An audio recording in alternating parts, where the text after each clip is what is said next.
Nous allons maintenant aborder un sujet sensible qui concerne les dîmes, les offrandes, les aumônes, d'abord évidemment dans l'Ancien Testament, avant de le voir dans le Nouveau Testament. C'est là que vous présenterez vos holocaustes, vos sacrifices, vos dîmes, vos prémices, vos offrandes, en accomplissement d'un vœu, vos offrandes volontaires et les premiers-nés de votre gros et de votre menu bétail. Deutéronome 12:6. Selon ce passage, il existe 7 types de dîmes et offrandes. En réalité, nous allons constater qu'il existe d'innombrables occasions de restituer à Dieu une infime partie de ce qu'il nous a offert.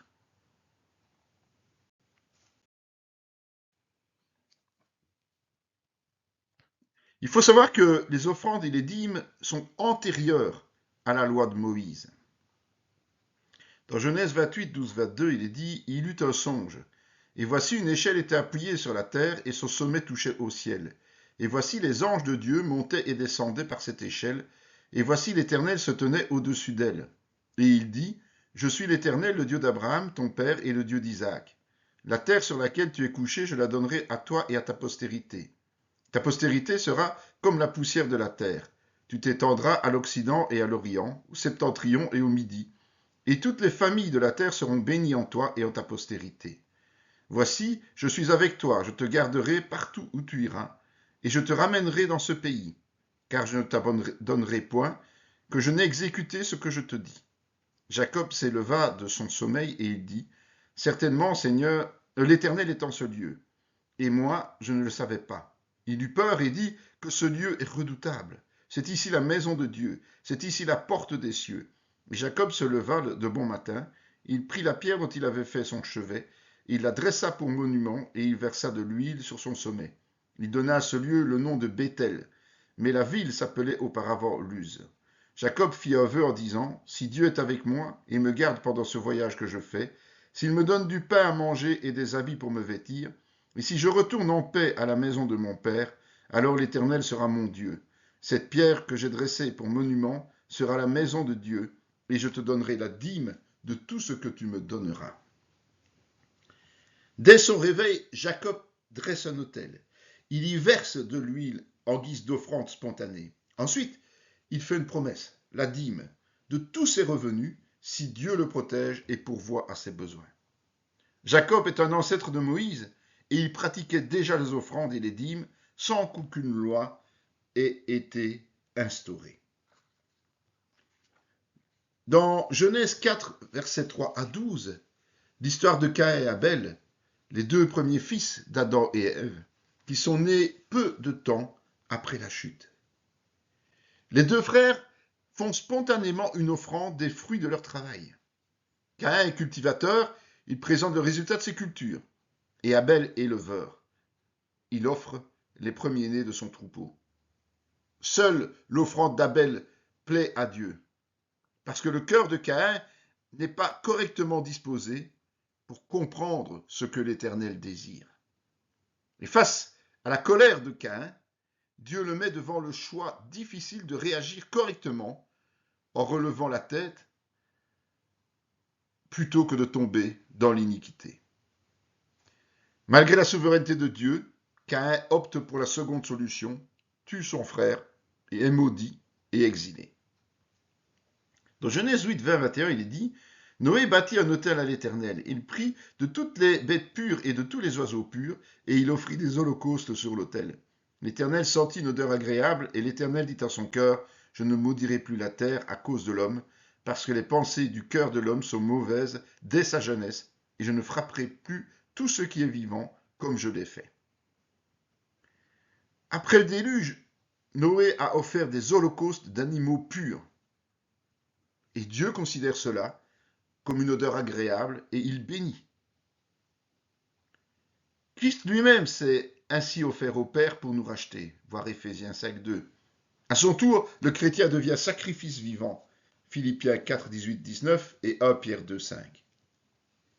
Enfin, l'Éternel apparut à Abraham et dit Je donnerai ce pays à ta postérité. Et Abraham bâtit là un autel à l'Éternel qui lui était apparu. Il se transporta de là vers la montagne, à l'orient de Béthel, où il dressa ses tentes, ayant Béthel à l'occident et Haï à l'orient. Il bâtit encore là un autel à l'Éternel, et il invoqua le nom de l'Éternel. Genèse 12, 7, 8. Abraham leva ses tentes et vint habiter parmi les chênes de Mamré, qui sont près d'Hébron, et il bâtit là un autel à l'Éternel. Genèse 13, 18. Abraham a construit des autels de manière systématique pour faire des offrandes à l'Éternel. Après ces offrandes, on voit apparaître aussi la dîme volontaire dans Genèse 14, 18, 20. Melchisédek, roi de Salem, fit apporter du pain et du vin. Il était sacrificateur du Dieu Très-Haut. Il bénit Abraham et dit, « Béni soit Abraham par le Dieu Très-Haut, maître du ciel et de la terre. Béni soit le Dieu Très-Haut qui a livré tes ennemis entre tes mains. » Et Abraham lui donna la dîme de tout. Genèse 14, 18, 20. Après avoir reçu la bénédiction du sacrificateur de la lignée de Melchisédek, évidemment, suite à sa victoire, Abraham lui a spontanément donné la dîme du butin. En effet, ce Melchisédek, roi de Salem, sacrificateur du Très-Haut, qui alla au-devant d'Abraham lorsqu'il revenait de la défaite des rois, qui le bénit et à qui Abraham donna la dîme de tout, qui est d'abord roi de justice d'après la signification de son nom, ensuite roi de Salem, c'est-à-dire roi de paix, qui est sans père, sans mère, sans généalogie, qui n'a ni commencement de jour ni fin de vie, mais qui est rendu semblable au Fils de Dieu. Ce Melchisédek demeure sacrificateur à perpétuité. Considérez combien grand celui auquel le patriarche Abraham donna la dîme du butin. Ceux des fils de Lévi qui exercent le sacerdoce ont d'après la loi l'ordre de lever la dîme sur le peuple, c'est-à-dire sur leurs frères, qui cependant sont issus des reins d'Abraham. Et lui qui ne tirait pas d'eux son origine, il leva la dîme sur Abraham, et il bénit celui qui avait les promesses. Or, c'est sans contredit l'inférieur qui est béni par le supérieur. Et ici, ceux qui perçoivent la dîme sont des hommes mortels. Mais lui, là, c'est celui dont il est attesté qu'il est vivant. De plus, Lévi, qui perçoit la dîme, l'a payé, pour ainsi dire, par Abraham, car il était encore dans les reins de son père lorsque Melchisédek alla au-devant d'Abraham. Hébreux 7, 1, 10. Ce Melchisédek est semblable au Fils de Dieu, sans généalogie. Il est sacrificateur à perpétuité, avant même que l'ordre sacerdotal existât au travers de la lignée de Lévi. Par le ministère de Moïse et à la suite de la construction du tabernacle. Abraham a donné la dîme de son propre gré, tandis que les Juifs, eux, se sont vus imposer cette dîme. La dîme en tant que telle. Le terme dîme a pour origine deux mots grecs de même racine. Le mot décaté, dans Hébreux 7.2, et l'adjectif nominal dékatos, Apocalypse 11.13, qui signifie dixième. La dîme est donc un prélèvement de 10% sur les biens. Dans Nombre 18, 20, 32, on parle de la dîme comme étant destinée aux Lévites. Ces Lévites ne possèdent rien et ils servent Dieu au temple au profit du peuple. Ils ne sont pas tous sacrificateurs, évidemment, mais ils ont un rôle spécifique réservé à leur tribu. Les sacrificateurs sont, eux, de la lignée d'Aaron. Donc, cette dîme, c'est une juste rétribution fixée de manière perpétuelle pour tous ceux qui servent Dieu. Et les Lévites eux-mêmes pratiquent la dîme de la dîme, qui est considérée comme la portion consacrée au profit d'Aaron, souverain sacrificateur, et de ses descendants. Il y a ensuite la dîme des fêtes et des cultes. Lévitique 27, 30, 34. Toute dîme de la terre, soit des récoltes de la terre, soit du fruit des arbres, appartient à l'Éternel. C'est une chose consacrée à l'Éternel. Si quelqu'un veut racheter quelque chose de sa dîme, il y ajoutera un cinquième. Toute dîme de gros et de menu bétail, de tout ce qui se passe sous la houlette, sera une dîme consacrée à l'Éternel. On n'examinera point si l'animal est bon ou mauvais, et on ne fera point d'échange.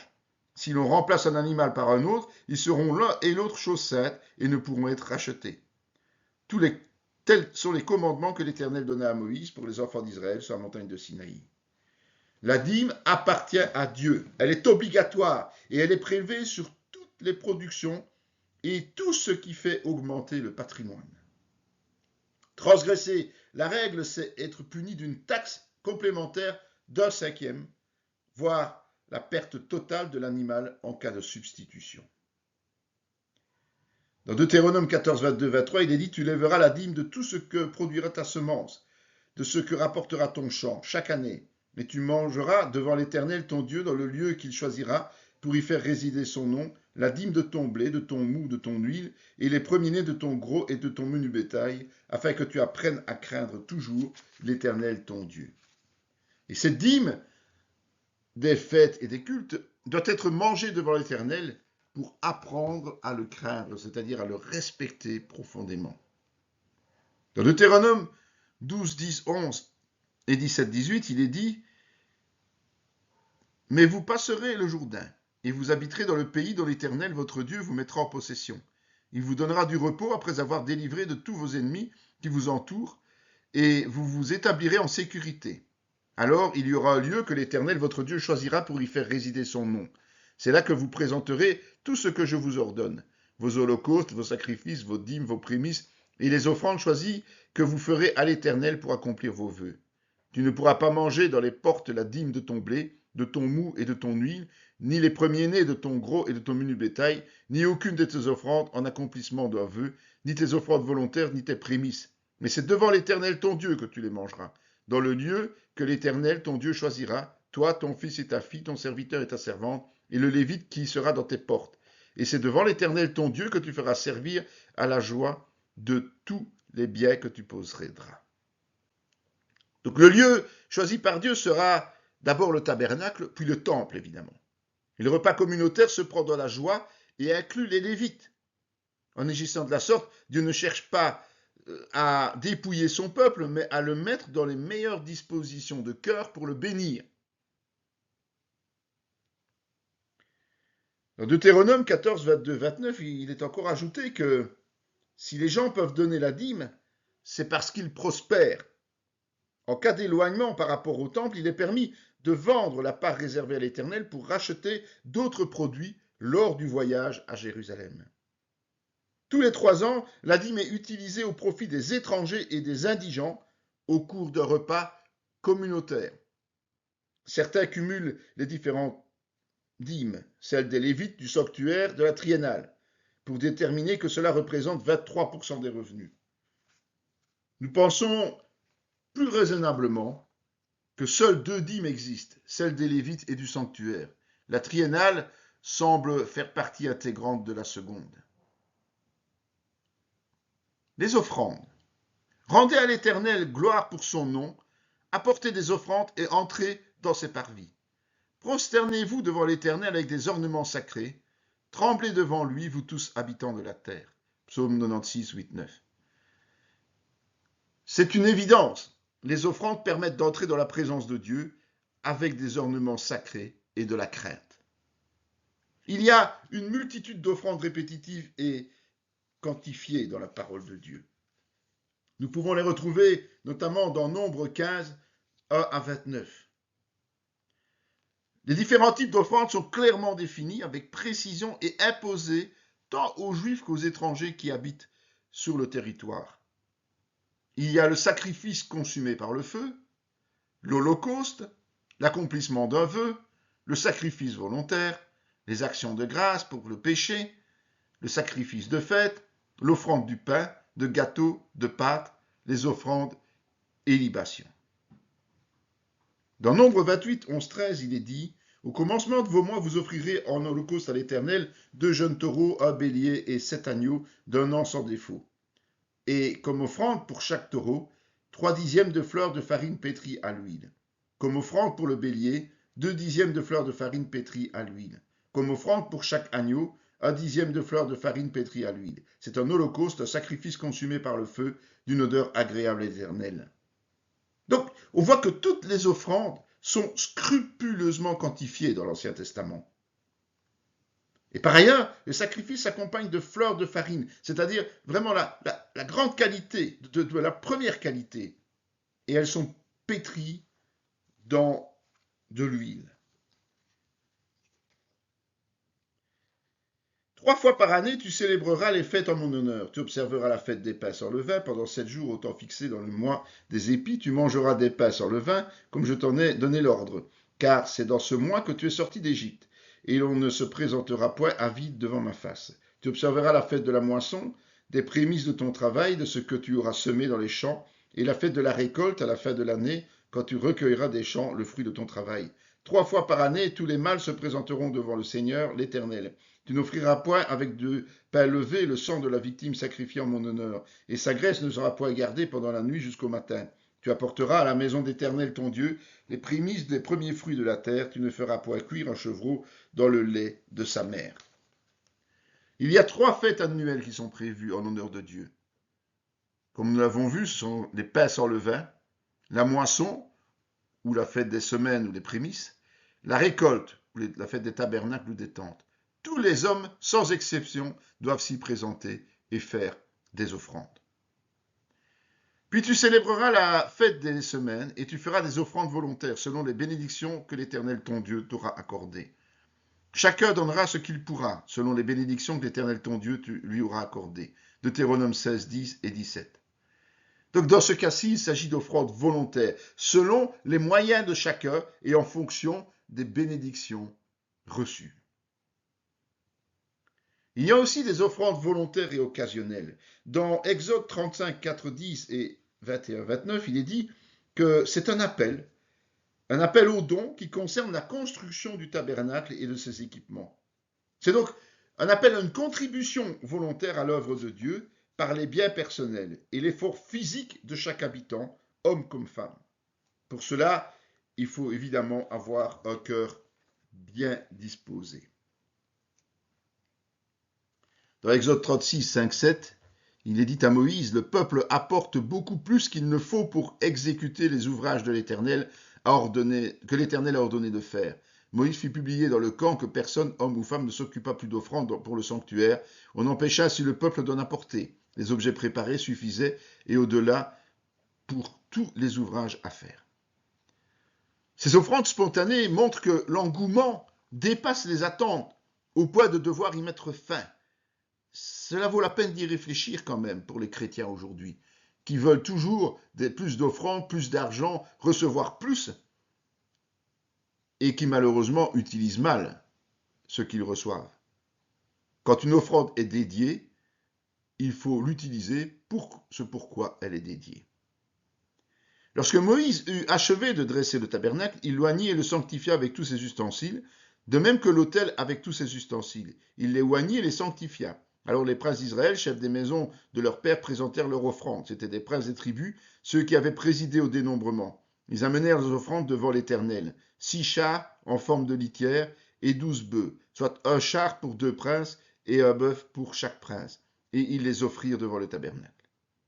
Donc au moment d'inaugurer le tabernacle, les 12 princes des 12 tribus ont apporté leur contribution, fruit de leur héritage et de l'impôt. Dans 1 Chronique 29, 6, 11 et 16, il est dit que, comme du temps de Moïse, David a aussi fait appel aux offrandes volontaires par des cœurs bien disposés, avec comme double résultat la joie et la louange envers Dieu. De toute manière, ces choses reviennent à Dieu.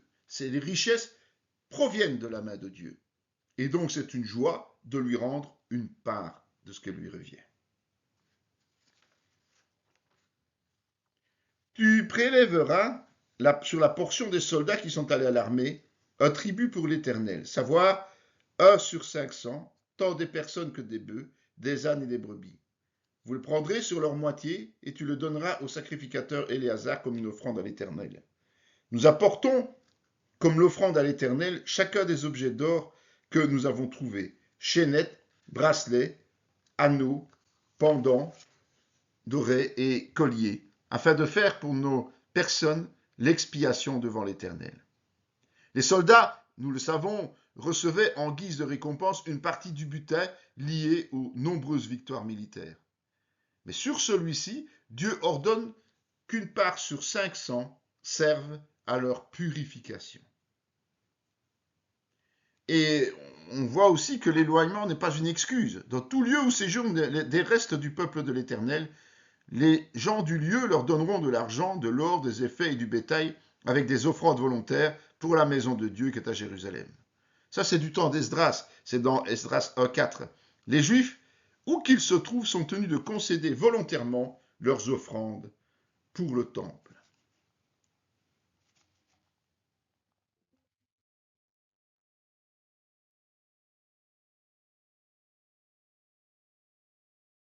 Dieu tient des comptes, il faut bien s'en souvenir. Cette notion peut sembler étrange, mais elle est bien réelle. Il y a tout d'abord un principe perpétuel. Dans tout lieu où séjournent des restes du peuple de l'Éternel, les gens du lieu leur donneront de l'argent, de l'or, des effets, du bétail, des offrandes volontaires pour la maison de l'Éternel qui est à Jérusalem, comme nous l'avons vu. Les dîmes et les offrandes, ça doit représenter un sacrifice pour ceux qui les pratiquent. Il faut donner, il faut se sacrifier. Dieu tient compte de comptes individuels. Les princes présentèrent leur offrande pour la dédicace de l'autel le jour où on loignit. Les princes présentèrent leur offrande devant l'autel. L'Éternel dit à Moïse, les princes viendront un à des jours différents présenter leur offrande pour la dédicace de l'autel. Celui qui présentera son offrande le premier jour fut Nachshon, fils d'Aminaba, de la tribu de Juda. Il offrit un plat d'argent du poids de 130 cycles, un bassin d'argent de 70 cycles, selon le cycle du sanctuaire, tous deux pleins de fleurs de farine pétrie à l'huile pour l'offrande, une coupe d'or de 10 cycles pleine de parfums, un jeune taureau, un bélier, un agneau d'1 an pour l'holocauste, un bouc pour le sacrifice d'expiation et pour le sacrifice d'action de grâce, 2 bœufs, 5 béliers, 5 boucs, 5 agneaux d'1 an. Telle fut l'offrande de Nachshon, fils d'Aminadab. Donc en fait, Dieu fait faire un inventaire individuel des offrandes déposées pour la dédicace de l'autel, insistant ainsi sur le fait que chacun est responsable de ce qu'il donne. Mais il tient aussi des comptes collectifs. Dans Malachie 3, 7, 12, il dit « Depuis le temps de vos pères, vous vous êtes écartés de mes ordonnances, vous ne les avez point observées. Revenez à moi et je reviendrai à vous, dit l'Éternel des armées. Et vous dites, en quoi devons-nous revenir? Un homme trompe-t-il Dieu? Car vous me trompez et vous dites, en quoi t'avons-nous trompé? Dans les dîmes et les offrandes, vous êtes frappés par la malédiction et vous me trompez, la nation tout entière. Apportez à la maison du trésor toutes les dîmes, afin qu'il y ait de la nourriture dans ma maison, pardon. Mettez-moi de la sorte à l'épreuve, dit l'Éternel des armées, et vous verrez si je n'ouvre pas pour vous les écluses des cieux, si je ne répands pas sur vous la bénédiction en abondance. Pour vous, je menacerai celui qui dévore, et il ne vous détruira pas les fruits de la terre, et la vigne ne sera pas stérile dans vos campagnes, dit l'Éternel des armées. Toutes les nations vous diront heureux, car vous serez un pays de délices, dit l'Éternel des armées. Dieu déclare clairement qu'il estime avoir été volé par toute la nation dans les dîmes et les offrandes, et ce qui a pour conséquence la malédiction. Le livre des Actes fait aussi référence à un événement, celui d'Ananias et Saphira, que nous avons déjà vu, qui montre que le sentiment divin n'a aucunement changé. Afin de ramener le peuple dans ses voies, Dieu propose de le mettre à l'épreuve. En réponse au respect de ses attentes, il bénira abondamment ses protégés au point de provoquer l'admiration des autres nations. S'il ne nous est pas permis aujourd'hui de défier Dieu, voyons Actes 8, 18, 23 pour nous en convaincre, la parole enseigne toutefois que celui qui sème peu moissonne peu et vice-versa. Il y a des promesses qui accompagnent les dîmes et les offrandes. Elles sont autant positives que négatives. Les bénédictions, c'est honore l'Éternel avec tes biens et avec tes prémices de tout ton revenu. Alors tes greniers seront remplis d'abondance et tes cuves regorgeront de mou. Proverbe 3, 9, 10. Donc apporter ces dîmes et ces offrandes, c'est honorer Dieu. Et il y répond en nous faisant prospérer.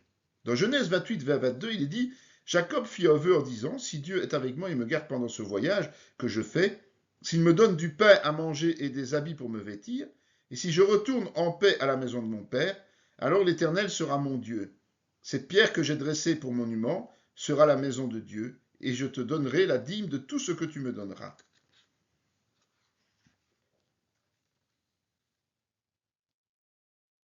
Jacob dit encore, Dieu de mon père Abraham, Dieu de mon père Isaac, Éternel qui m'a dit, retourne dans ton pays et dans ton lieu de naissance, et que je te ferai du bien.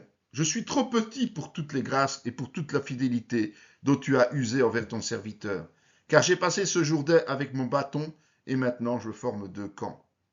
Jacob, nous le savons, a respecté ses engagements pris par vœu envers Dieu. Et Dieu, manifestement, comme Jacob l'atteste, l'a fortement béni en retour, au point de considérer qu'il est trop petit pour mériter tout cela. Jacob est bien disposé de cœur, il a fait preuve d'humilité. Et puis il y a malheureusement les malédictions. Dans Agé 1, 9, 11, il est dit, vous comptiez sur beaucoup, et voilà, vous avez peu. Vous l'avez rentré chez vous, mais j'ai soufflé dessus. Pourquoi, dit l'Éternel des armées? À cause de ma maison qui est détruite, tandis que vous vous empressez chacun pour sa maison. C'est pourquoi les cieux vous ont refusé la rosée, et la terre a refusé ses produits. J'ai appelé la sécheresse sur le pays, sur les montagnes, sur le blé, sur le mou, sur l'huile, sur ce que la terre peut rapporter, sur les hommes et sur les bêtes, et sur tout le travail des mains. L'égoïsme, c'est-à-dire penser à soi en premier au détriment de Dieu, induit la malédiction sur le peuple, le pays et le travail. C'est abominable. Nous allons encore voir les aumônes et les libéralités. Donc, outre les dîmes et les offrandes, les Hébreux sont aussi appelés à faire preuve de solidarité de diverses manières. D'abord, les aumônes.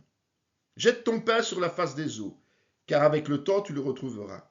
Donne-en une part à 7 et même à 8, car tu ne sais par quel malheur peut arriver sur la terre. L'aumône peut se traduire par le fait de partager ses propres biens avec d'autres, avec beaucoup de générosité. L'objectif est de trouver du soutien en cas de situation inverse à l'avenir. Il suffit pour ça de lire Luc 16, 9. Quand vous ferez la moisson dans votre pays, tu laisseras un coin de ton champ sans le moissonner, et tu ne ramasseras pas ce qui reste à glaner.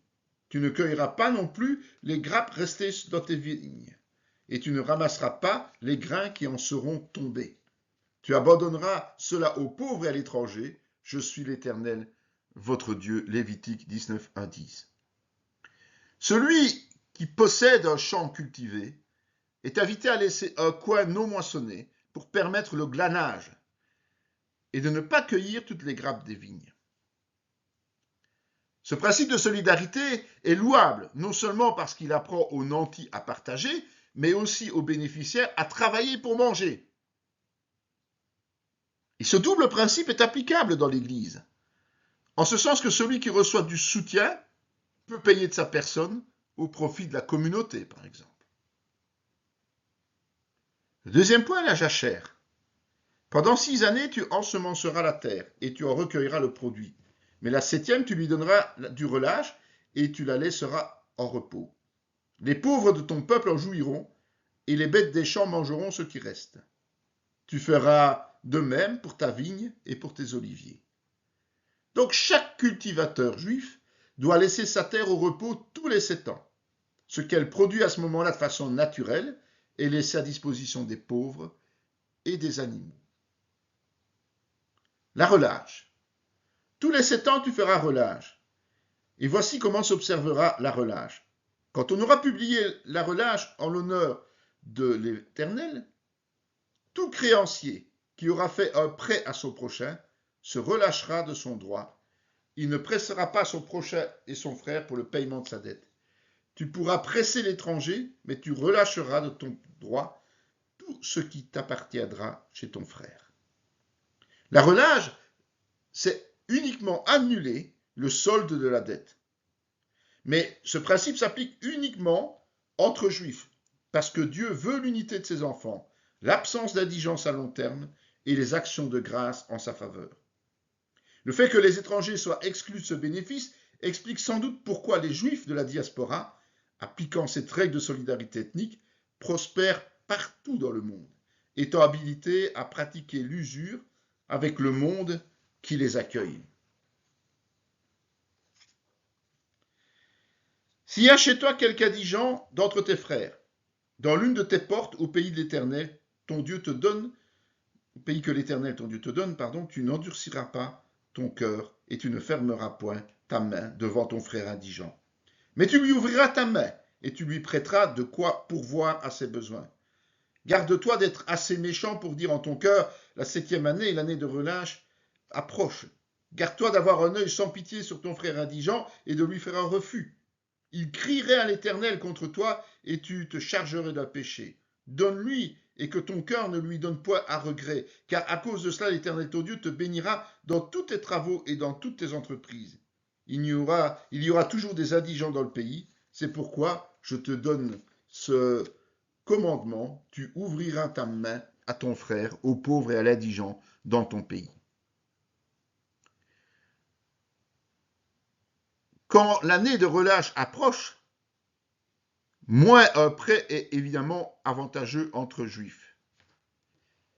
Toutefois, Dieu met en garde de ne pas céder à la tentation de refuser cette demande des indigents parce que ce serait un signe de méchanceté, de manque de pitié et de cœur endurci. Donc ce sont des péchés. Donner avec bon cœur apporte de toute manière des bénédictions, sachant que si Dieu permet l'indigence, c'est justement pour amener au partage. Et enfin, il y a la remise en liberté. Il faut savoir que lorsqu'un juif ne pouvait honorer sa dette, il avait la possibilité, ou l'obligation selon les cas, de se mettre au service de son créancier en tant qu'esclave. Dans Deutéronome 15, 12, 14, il est dit « Si l'un de tes frères hébreux, homme ou femme, se vend à toi, il te servira 6 années. Mais la 7e année, tu le renverras libre de chez toi. Et lorsque tu le renverras libre de chez toi, tu ne le renverras pas au point à vide. Tu lui feras des présents de ton menu bétail, de ton herbe, de ton pressoir, de ce que tu auras par la bénédiction d'Éternel ton Dieu. » Donc, la remise en liberté est évidemment aussi réservée aux seuls juifs. La 7e année, l'esclave est à nouveau considéré totalement libre et il reçoit des présents de faible valeur. Le maître est appelé à agir sans animosité afin d'être béni dans toutes ses entreprises. Et nous avons un bel exemple dans Néhémie 10, 28, 29.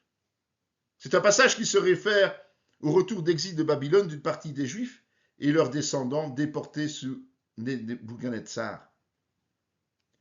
Ils font serment de respecter à la lettre les prescrits sur les dîmes et les offrandes, prouvant ainsi leur retour en grâce envers Dieu.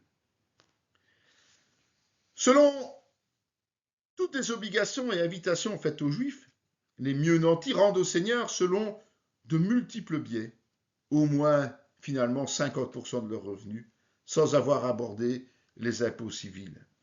Nous sommes évidemment loin de la dîme de 10% qu'enseignent certaines églises, sachant que les règles sont différentes depuis le sacrifice de Jésus-Christ.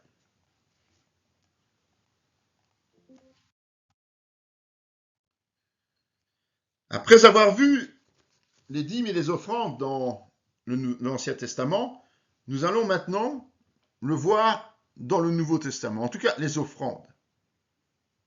La venue de Jésus-Christ sur terre a changé la donne, puisque comme nous allons le voir, la notion de dîme a disparu des textes du Nouveau Testament concernant l'Église. Cela ne veut pas dire que le chrétien soit dégagé de toute responsabilité matérielle, mais il est amené à aborder ce point d'une manière tout à fait différente du peuple juif, quoique les prémices de cette attitude sont déjà présentes au niveau des offrandes volontaires. La notion de dîme est inexistante, oui, mais, alors que dans nombre d'églises, la dîme est encore enseignée comme une obligation formelle pour soutenir les serviteurs et le fonctionnement de la structure, nous ne trouvons aucune trace de cette pratique dans les évangiles, le livre des Actes et les Épîtres. Pourquoi? Parce que la loi n'est plus en vigueur. Mais toutefois, dans Hébreux 7, 18, 19, il est dit « Il y a ainsi abolition d'une ordonnance antérieure à cause de son impuissance et de son inutilité, car la loi n'a rien amené à la perfection et introduction d'une meilleure espérance par laquelle nous nous approchons de Dieu. » Hébreux 7, 18, 19. La loi est impuissante et donc inutile par elle-même parce qu'elle ne peut mener l'homme à la perfection. Jésus est venu l'accomplir, c'est-à-dire lui donner une nouvelle dimension fondée sur la réconciliation avec Dieu. Il faut voir pour cela Matthieu 5, 17, 18.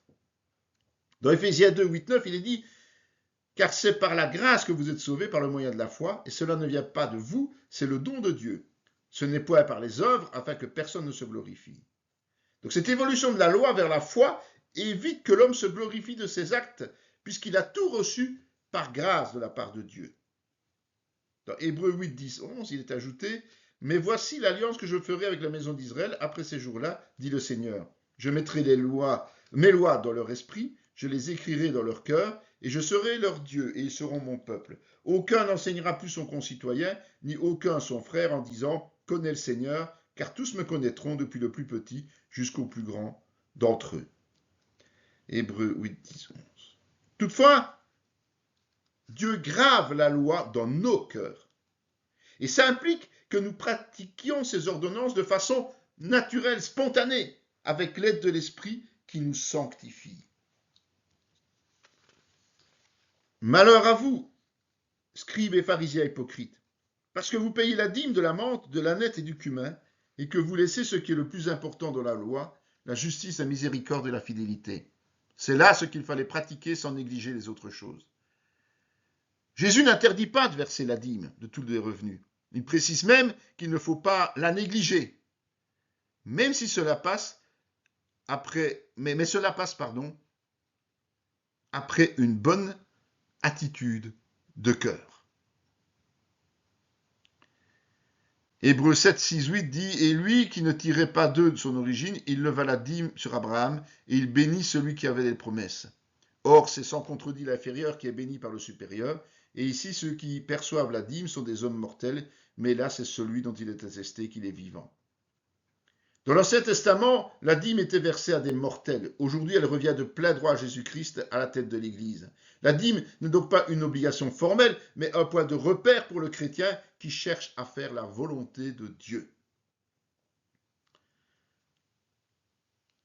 La deuxième chose, c'est le légalisme.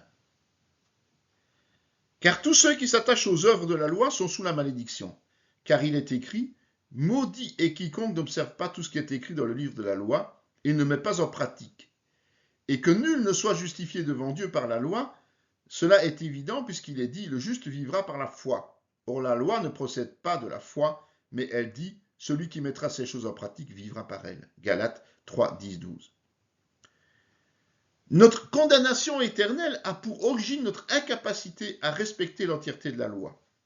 Seule la foi justifie, ce qui induit que la loi ne procède pas de la foi. C'est-à-dire que pour la première, il s'agit d'accomplir des actes charnels imposés à chacun comme une visée spirituelle, alors que la seconde, l'espérance des choses à venir que l'on ne voit pas, pousse à agir de manière personnelle et volontaire. Un chrétien marchant selon la loi est un légaliste qui se prive de sa liberté acquise au prix du sang de Jésus. Et il y a une conséquence inattendue, si l'on peut dire. Je vous exhorte donc, frères, par les compassions de Dieu, à offrir vos corps comme un sacrifice vivant, saint, agréable à Dieu, ce qui sera de votre part un culte raisonnable. Au regard de ce qui précède, nous serions tentés de penser que le chrétien est mieux nanti que le juif concernant ses obligations envers Dieu. En réalité, Dieu réclame toute notre personne en sacrifice, sainte et vivante. Notre disponibilité et toutes nos capacités doivent être au service de Dieu en permanence.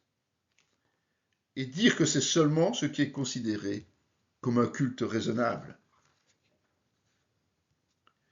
Dans Matthieu 4, 19, 20, Jésus dit « Suivez-moi et je vous ferai pêcheurs d'hommes. » Aussitôt ils laissèrent les filets et le suivirent. En abandonnant tout ce qu'ils avaient et en faisant immédiatement après l'appel ce que Jésus demandait, les apôtres ont été les précurseurs de cette notion de sacrifice personnel. Dans Luc 1, 74-75, de nous permettre, après que nous serions délivrés de la main de nos ennemis, de le servir sans crainte, en marchant devant lui dans la sainteté et dans la justice tous les jours de notre vie. C'est une prophétie de Zacharie, le père de Jean-Baptiste, qui souligne notre libération par Jésus-Christ, mais aussi ses conséquences qui consistent à servir en permanence Dieu dans la sainteté et la justice. Jean 12, 24 dit, en vérité, je vous le dis, si le grain de blé qui est tombé en terre ne meurt, il reste seul, mais s'il meurt, il porte beaucoup de fruits. Ce grain de blé, c'est d'abord Jésus, évidemment, mais c'est ensuite le chrétien. Pour gagner d'autres âmes à Christ, il faut d'abord mourir à lui-même, à nous-mêmes, pour nous soucier des autres. 2 Corinthiens 8, 5. Et non seulement ils ont contribué comme nous l'espérions, mais ils se sont d'abord donnés eux-mêmes au Seigneur, puis à nous, par la volonté de Dieu. Les Macédoniens ont appliqué ce principe avec excellence. Ils se sont offerts sans condition à Christ, à Paul et à l'Église, en soutenant financièrement la communauté de Jérusalem, malgré leurs faibles ressources. Il y avait à Joppé, parmi les disciples, une femme nommée Tabitha, ce qui signifie Dorcas. Elle faisait beaucoup de bonnes œuvres et d'aumônes. Acte 9, 36. Tabitha agissait de la même façon, par des bonnes œuvres et des aumônes. Il s'agit donc d'une disposition de cœur. Dans Luc 11, 42, il est dit « Malheur à vous, pharisiens, comme on l'a lu, parce que vous payez la dîme de la menthe, de la rue et de toutes les herbes, et que vous négligez la justice et l'amour de Dieu. C'est là ce qu'il fallait pratiquer, sans omettre les autres choses. » Jésus s'adresse aux pharisiens ici, pour être connu comme légaliste à l'extrême. Il leur reproche de négliger la justice et l'amour de Dieu, même si les œuvres sont indispensables, voir Jacques 2, 20, 22. Il y a deux préalables importants. D'abord, il faut vivre en paix avec les frères. Si donc tu présentes ton offrande à l'autel et que là tu te souviennes que ton frère a quelque chose contre toi, laisse là ton offrande devant l'autel et va d'abord te réconcilier avec ton frère, puis viens présenter ton offrande. La priorité pour Dieu est de vivre en paix entre chrétiens, quitte à laisser momentanément de côté l'offrande pour nous réconcilier. Le deuxième préalable, c'est d'être conscient de la portée de notre geste. Dans Philippiens 4, 18, il est dit « J'ai tout reçu et je suis dans l'abondance. J'ai été comblé de bien en recevant par Épaphrodite ce qui vient de vous comme un parfum de bonne odeur, un sacrifice que Dieu accepte, ce qui lui est agréable. »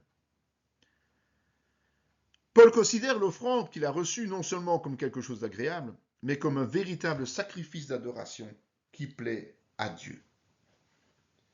Nous allons prendre un exemple radical.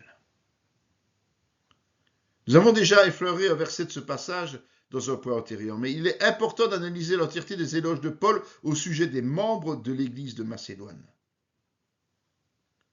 Nous vous faisons connaître, frères, la grâce de Dieu qui s'est manifestée dans les églises de Macédoine. Au milieu de beaucoup de tribulations qui les ont éprouvées, leur joie débordante et leur pauvreté profonde ont produit avec abondance de riches libéralités de leur part.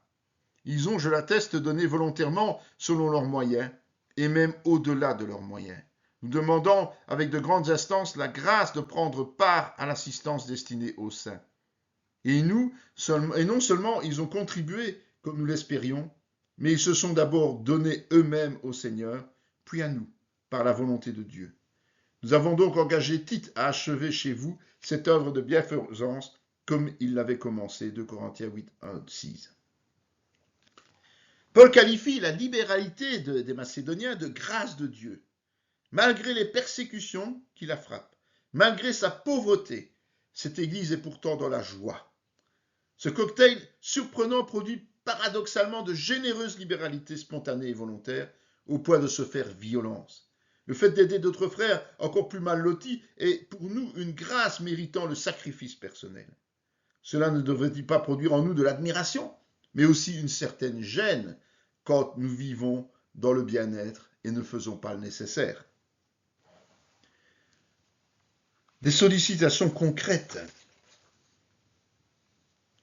La suite de la seconde épître aux Corinthiens, 2 Corinthiens 8, 7 à 9, 15, contient plusieurs conseils non exhaustifs donnés par Paul à ses communautés. Outre la foi, la parole et la connaissance, il les invite aussi à exceller en libéralité avec zèle et amour afin de prouver la sincérité de leur cœur envers Dieu et le glorifier à l'image de Jésus. Pour cela, il faut voir aussi Jean 10, 11 et Philippiens 2, 5, 8. Il ne leur impose aucune offrande, mais souligne qu'ils n'ont pas encore agi par rapport à leurs promesses. Or, une intention n'a de valeur que si elle est suivie d'actes concrets. Le principe d'égalité prévaut. Ceux qui disposent de plus sont invités à se défaire de leur superflu au profit des églises moins nanties, sans se mettre en difficulté. Principe que confirment plusieurs passages bibliques comme Actes 2, 44-45, 4, 34-35 ou 11, 27-29. Une campagne de soutien est une œuvre de bienfaisance accomplie avec le cœur, sans tristesse et sans contrainte. Dieu aime ceux qui agissent de la sorte et offre en retour une multitude de bénédictions en couvrant non seulement les besoins essentiels, mais aussi les moyens d'encore soutenir plus les autres. Selon Paul, savoir soutenir ainsi, avoir un cœur sincère, avec un cœur sincère, est un don ineffable. D'autres grands principes. Nous ne sommes pas tenus, je le rappelle, à donner de manière forcée, mais de nouvelles dispositions sont énoncées dans la parole pour nous aider à comprendre comment aborder ce sujet délicat. D'abord, il faut une cause avant un effet. Donnez et il vous sera donné. On versera dans votre sein une bonne mesure, serrée, secouée et qui déborde, car on vous mesurera avec la mesure dont vous vous serez servi. Luc 6, 38. Avant d'espérer recevoir, donc d'être béni, il faut d'abord savoir donner. Sans toutefois que ce soit votre motivation pour la libéralité, évidemment. Voyez pour cela Actes 8, 18, 21, 1 Timothée 6, 18, 19. C'est une grossière erreur d'imaginer que nous pourrions acheter des bénédictions sans d'abord nous sacrifier volontairement. Dans Acte 20, 35, il est dit « Je vous ai montré de toute manière que c'est en travaillant ainsi qu'il faut soutenir les faibles et se rappeler les paroles du Seigneur qui a dit lui-même « Il y a plus de bonheur à donner qu'à recevoir ». Donner, ça provoque de la joie. Recevoir de la satisfaction. Le sentiment est plus fort quand on donne que quand on reçoit. Il faut ensuite de la discrétion. Gardez-vous de pratiquer votre justice devant les hommes pour en être vu. Autrement, vous n'aurez point la récompense auprès de votre Père qui est dans les cieux. Lors donc que tu fais l'aumône ne sonne pas de la trompette devant toi, comme font les hypocrites dans les synagogues et dans les rues, afin d'être glorifiés par les hommes. Je vous le dis en vérité, ils reçoivent leur récompense. Mais quand tu fais l'aumône, que ta main gauche ne sache pas ce que fait ta main droite, afin que ton aumône se fasse en secret. Et ton Père qui voit dans le secret te le rendra. Matthieu 6, 1, 4. Le secret absolu est nécessaire pour éviter de flatter l'ego et de tomber dans l'orgueil. C'est Dieu qui voit et qui doit voir, et c'est Dieu qui bénit. Agir autrement, c'est de l'hypocrisie et c'est stérile. Que votre lumière luise ainsi devant les hommes, afin qu'ils voient vos bonnes œuvres et qu'ils glorifient votre Père qui est dans les cieux. Matthieu 5, 16. Pour nous conformer à cette instruction, nous devons la concevoir dans le cadre de la communauté. En mettant tout en commun dans la discrétion, le monde verra les œuvres collectives et sera éclairé. Et puis il y a l'anticipation. Ce passage que nous allons voir dans 1 Corinthiens 16, 1, 4 concerne la promesse de don des Corinthiens dont nous avons déjà parlé. Pour ce qui concerne la collecte en faveur des saints, agissez vous aussi comme je l'ai ordonné aux églises de la Galatie. Que chacun de vous, le premier jour de la semaine, mette à part chez lui ce qu'il pourra, selon sa prospérité, afin qu'on n'attende pas de mon arrivée pour recueillir les dons. Et quand je serai venu, j'enverrai avec des lettres pour porter vos libéralités à Jérusalem les personnes que vous aurez approuvées. Si la chose mérite que j'y aille moi-même, elles feront le voyage avec moi. Donc, avant d'utiliser nos propres ressources pour nous, mettons d'abord de côté la part qui revient à Dieu selon nos moyens. Dans Philémon 10-14, il est dit « Je te prie, mon enfant, que j'ai engendré étant dans les chaînes, Onésime qui autrefois t'a été inutile, mais qui maintenant est utile et à toi et à moi, je te le renvoie, lui, mes propres entrailles. J'aurais désiré le retenir auprès de moi, pour qu'il me servît à ta place, pendant que je suis dans les chaînes pour l'Évangile. Toutefois, je n'ai rien voulu faire sans ton avis, afin que ton bienfait ne soit pas forcé, mais qu'il soit volontaire. »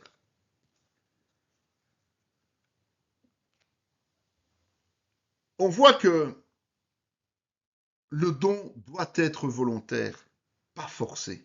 C'est indispensable. Il faut souligner qu'à cette époque, un esclave représente une richesse que Paul se refuse de retirer à son ami sans son consentement, même si Onésime est converti. Il faut aussi qu'il y ait une absence d'intérêt personnel.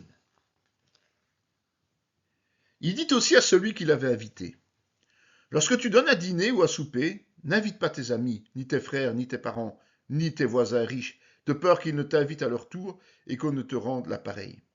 Mais lorsque tu donnes un festin, invite des pauvres, des estropiés, des boiteux, des aveugles, et tu seras heureux de ce qu'ils ne peuvent pas te rendre l'appareil, car elle te sera rendue à la résurrection des justes. » Luc 14, 12, 14. Nous avons, il faut bien l'avouer, l'habitude d'inviter des proches au festin. Jésus lui insiste pour que nous nous tournions vers les démunis, parce que nous ne recevrons rien en retour que de la joie et des récompenses dans les cieux. Mais aimez vos ennemis, faites du bien et prêtez sans rien espérer. Votre récompense sera grande et vous serez fils du Très-Haut, car il est bon pour les ingrats et pour les méchants. Dieu est bon pour tout le monde, que ça nous plaise ou pas. Et donc Christ nous demande d'aimer nos ennemis et de leur faire du bien, mais aussi de prêter sans rien attendre en retour, ce qui équivaut à donner, évidemment. Ces deux attitudes contraires à nos principes humains nous confèrent le statut concret d'enfant de Dieu et mènent à de grandes récompenses dans les cieux. C'est cela la sagesse de Dieu, voir 1 Corinthiens 1, 18, 21. Puis retenons quand même que le carburant, c'est l'amour. Car en Jésus-Christ, ni la circoncision ni l'incirconcision n'a de valeur, mais la foi qui est agissante dans la charité. La libéralité du chrétien est mue non par la loi, mais par la foi, qui elle-même trouve son efficacité dans l'amour.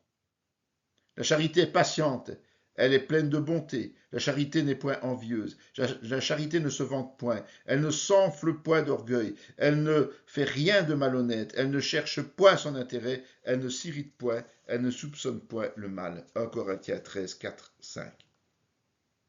Certaines caractéristiques de l'amour sont taillées sur mesure pour les sujets qui concernent l'argent. Pleine de bonté, ça veut dire la générosité et la libéralité. Pas envieuse, c'est-à-dire ne convoite pas.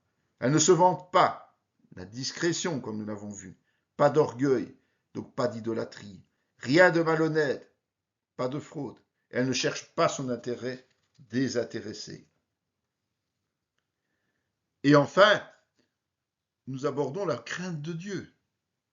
Le pharisien debout priait ainsi en lui-même, « Ô Dieu, je te rends grâce de ce que je ne suis pas comme le reste des hommes qui sont ravisseurs, injustes, adultères, ou même comme ce publicain. Je jeûne 2 fois par la semaine, je donne la dîme de tous mes revenus. » Le publicain, se tenant à distance, n'osait même pas lever les yeux au ciel, mais il se frappait la poitrine en disant, « Ô Dieu, je suis apaisé envers toi, qui suis un pécheur. Je vous le dis, celui-ci descendit dans sa maison justifié, plutôt que l'autre, car quiconque s'élève sera abaissé, et celui qui s'abaisse sera élevé. » Sans tenir compte de l'argent apporté au temple, Dieu qualifie le publicain au détriment du pharisien.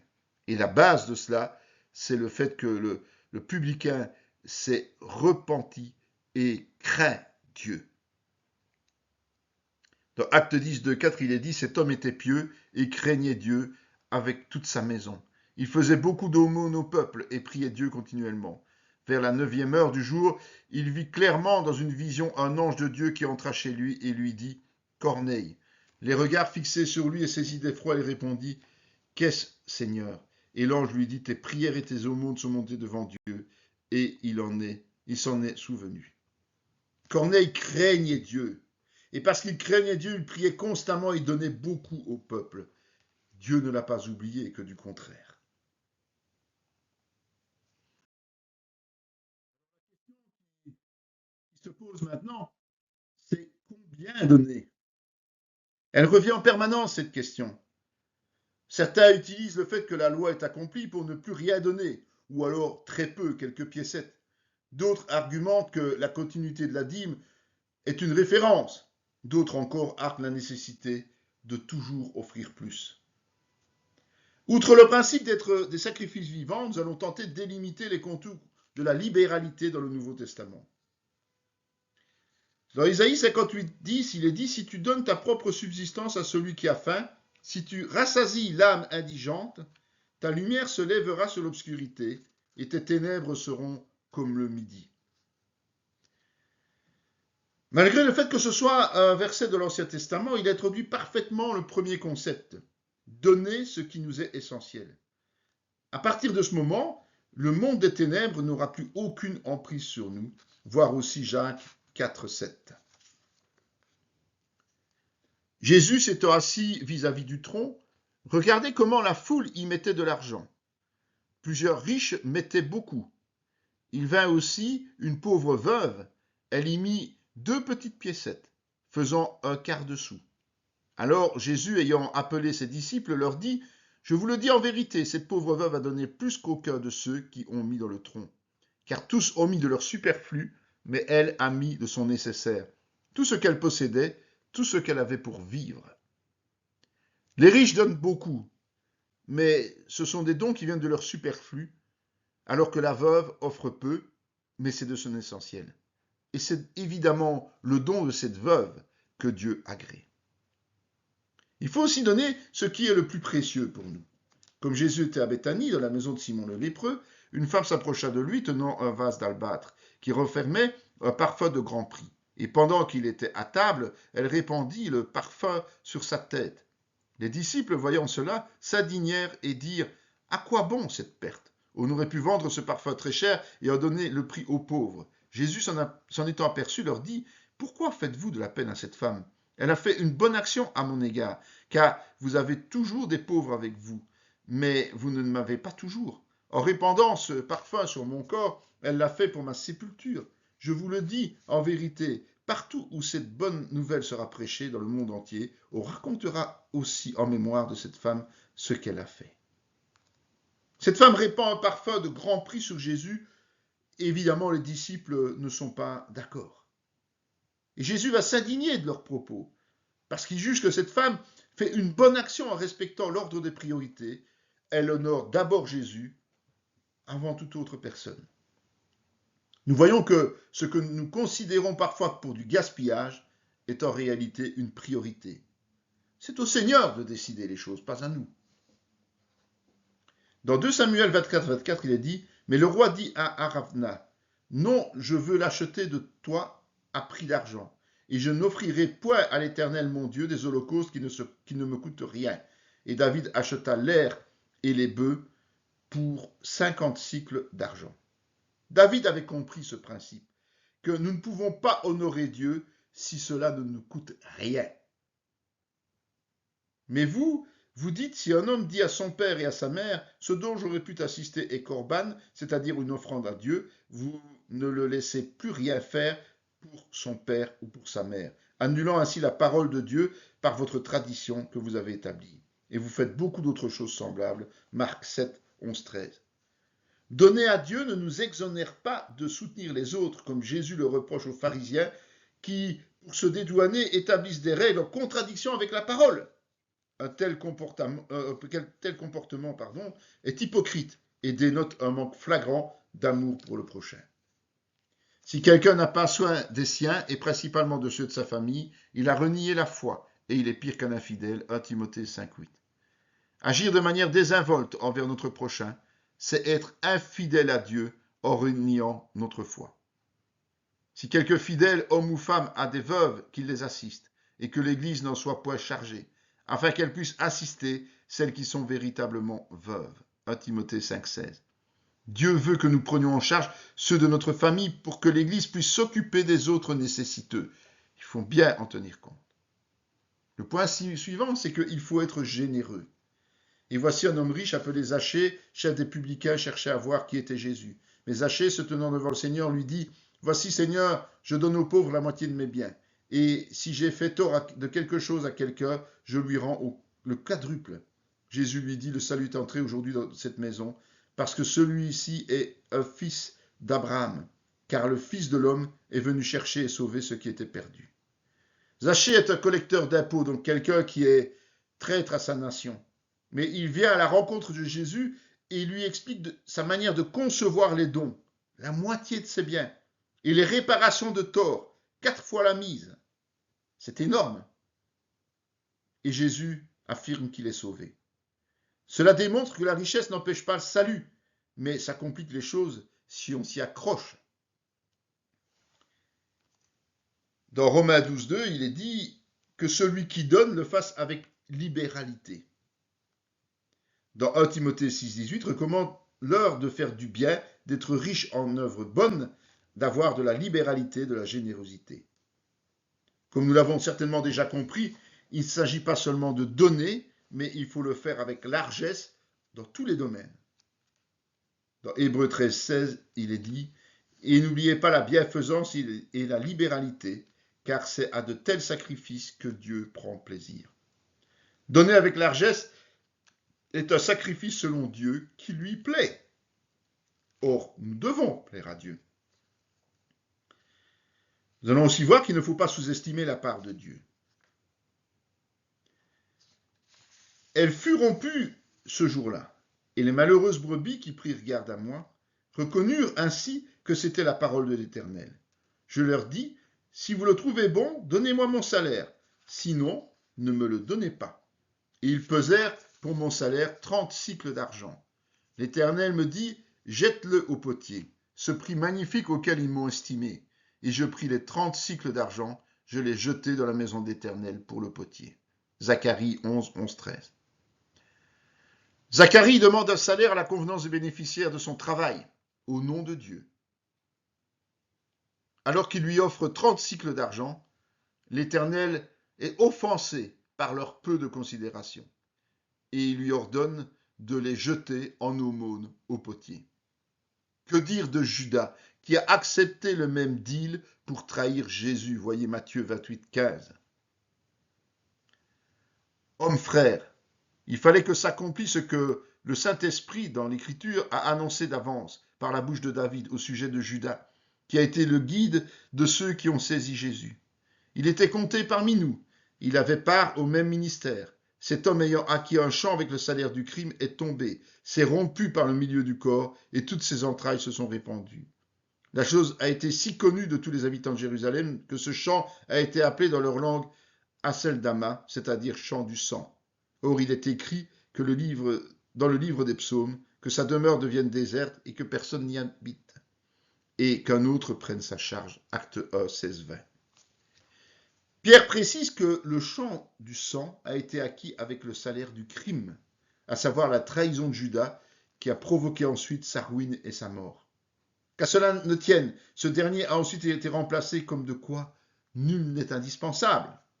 Prenons donc garde de ne point sous-estimer la part de Dieu. Est-il un simple potier à notre disposition ou notre Créateur et Sauveur? Dieu regarde aussi à notre façon de donner. Nous avons déjà fait mention de Jésus qui agréait la vieille dame qui offrait tout ce qu'elle possédait et constaté que dans l'Ancien Testament, cette même notion est présente. Nous allons maintenant analyser comment Dieu aborde cela dans le Nouveau Testament. Dans 1 Jean 3, 16, 20, il est dit « Nous avons connu l'amour en ce qu'il a donné sa vie pour nous. Nous aussi, nous devons donner notre vie pour les frères. Si quelqu'un possède des biens du monde et que voyant son frère dans le besoin, il lui ferme les entrailles, comment l'amour de Dieu demeure-t-il en lui? Petits enfants, n'aimons pas en parole et avec la langue, mais en action et avec vérité. Par là, nous connaîtrons que nous sommes de la vérité, et nous rassurerons nos cœurs devant lui. Car si notre cœur nous condamne, Dieu est plus grand que notre cœur, et il connaît toutes choses. Pour rappel, les bonnes intentions sont inutiles si elles ne sont pas suivies de sacrifices animés par l'amour et la vérité. C'est ce que nous avons vu précédemment. Notre action empreinte de charité est indispensable pour marcher dans les voies de Dieu, qui est omniscient et se mesure par notre générosité. Car j'ai eu faim et vous m'avez donné à manger. J'ai eu soif et vous m'avez donné à boire. J'étais étranger et vous m'avez recueilli. J'étais nu et vous m'avez vêtu. J'étais malade et vous m'avez visité. J'étais en prison et vous êtes venus vers moi. Les justes lui répondront, Seigneur, quand avons-nous vu avoir faim et t'avons-nous donné à manger, ou avoir soif et t'avons-nous donné à boire? Quand avons-nous vu étranger et t'avons-nous recueilli, ou nu et t'avons-nous vêtu? Quand avons-nous vu malade ou en prison et sommes-nous allés vers toi? Et le roi leur répondra, je vous le dis en vérité, toutes les fois que vous avez fait ces choses à l'un de ces plus petits de mes frères, c'est à moi que vous les avez faites. Matthieu 25, 35, 40. Dieu considère juste tout acte réalisé avec amour et sincérité en faveur de nos frères et sœurs comme étant destiné à Jésus lui-même. Ainsi, chacun de nous rendra compte à Dieu pour lui-même. Romains 4, 12. Chaque chrétien est personnellement et individuellement responsable de ses actes devant Dieu et en répondra en temps voulu. Sachant que chacun soit esclave, soit libre, recevra du Seigneur selon ce qu'il aura fait de bien. Nous serons finalement rémunérés de manière proportionnelle aux actes agréés de Dieu, quelle que soit notre place et notre rôle au sein du corps de Christ. Et enfin, nous allons voir les promesses à celui qui donne selon Dieu. Et quiconque donnera seulement un verre d'eau froide à l'un de ses petits, parce qu'il est mon disciple, je vous le dis en vérité, il ne perdra point sa récompense. Matthieu 10, 42. Jésus garantit une récompense à tout qui assiste un de ses disciples. Gloire, honneur et paix pour quiconque fait le bien, pour le juif premièrement, puis pour le grec. Gloire, honneur et paix.